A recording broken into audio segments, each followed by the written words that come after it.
ঢাকাকে ক্লিন ও green city হিসেবে গড়ে তুলতে 12 দফা কর্মপরিকল্পনা গ্রহণ করেছে সরকার। বুধবার জাতীয় সংসদে প্রশ্নোত্তর পর্বে প্রধানমন্ত্রী এসব পরিকল্পনার কথা তুলে ধরেন।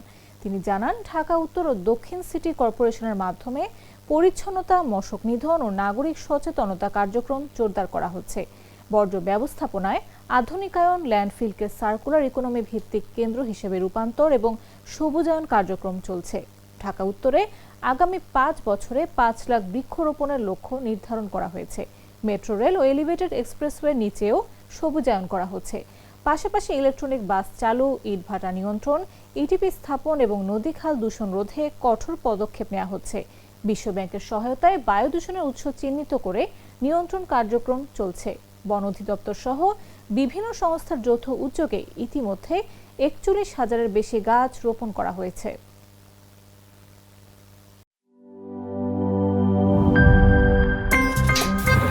আমার একটা স্মার্ট সিদ্ধান্তে 25% গ্যাসের খরচ কমেছে। ভাবছেন কিভাবে? সাধারণ গ্যাস স্টোভ বদলে আমি এনেছি আরএফএল গ্যাস স্টোভ। এর সাইন্টিফিক নজল ও ব্রাস বার্নার ক্যাপ সমানভাবে তাপ ছড়িয়ে রান্না করে দ্রুত। তাই গ্যাসও বাঁচায় 25%, টাকাও বাঁচে 25%। আরএফএল গ্যাস স্টোভ নিরাপদ ও গ্যাস সাশ্রয়ী।